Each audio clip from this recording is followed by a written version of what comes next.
think I would start by saying how sad it is that you don't know this wonderful story, a tragic story, but it's very wonderful. I would say that this was a man who was truly good and truly following the call that God had asked of him. The model of Hussain, the model of social justice, the model of advocacy is something that we can find in all faiths, but there's a wonderful illustration in Islam. Hussain is never usually one of the major figures in these dialogues. Often you might have discussions, for instance, of Jesus or of the prophethood of Muhammad. Hussain doesn't figure very often. He was somebody who I think waited quite a number of years before he would even take up leadership, and I think that's something I see in Hussain's life, that he obviously had a sense of duty. Outside of the Islamic traditions, there's very little known about him.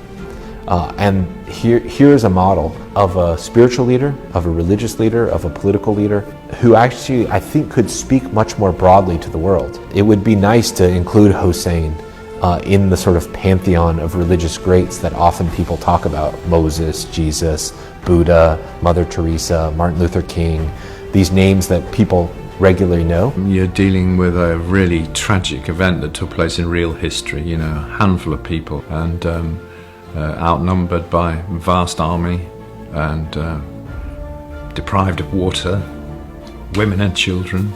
So it's a tragic, terrible story.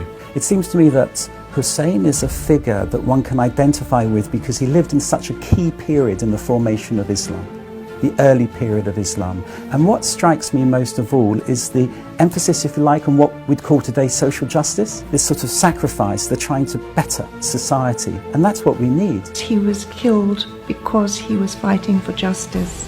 He was fighting against the injustice of the world. And I think you see that again and again in our world today.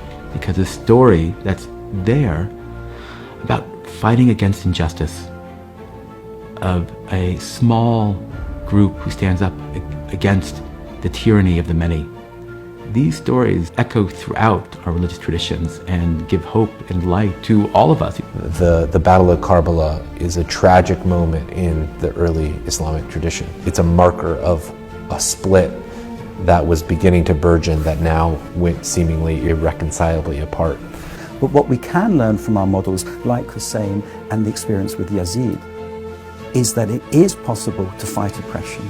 It is possible to develop what I would call a critical solidarity. And how much easier is it to develop that solidarity with partners in faith?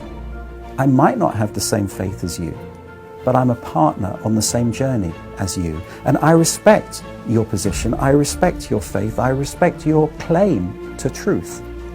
All I ask is that you respect mine.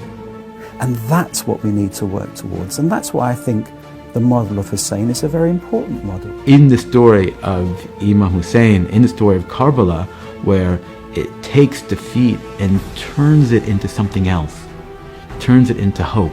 Because there is so much in that story that affects us in today's world, I think. It's speaking to us down the centuries and what is going on in the world today. There's so much in that story. He really is a model for all humankind, really. Imam Hussain goes at the behest of the people. We're with you. We're 10,000 strong. We're mighty. We're there with you. And then, in actuality, he is with his family and a few followers all alone. The impact of the story is that it's a historical tragedy, and any great any moment like that where people resist heroically is a powerful story that transcends its context. There's one thing that I do repeat in various ways. كل يوم عاشوراء كل أرض Karbala. Every day is Ashura, every place is Karbala. And what this is saying is that every place has its moments when people have been oppressed and killed for standing up for freedom.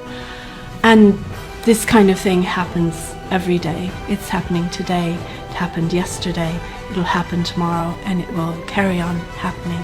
The fact that those in the Shia members, friends that I speak to say, and now when we look back during Muharram and Ashura, we say, we would have been with you.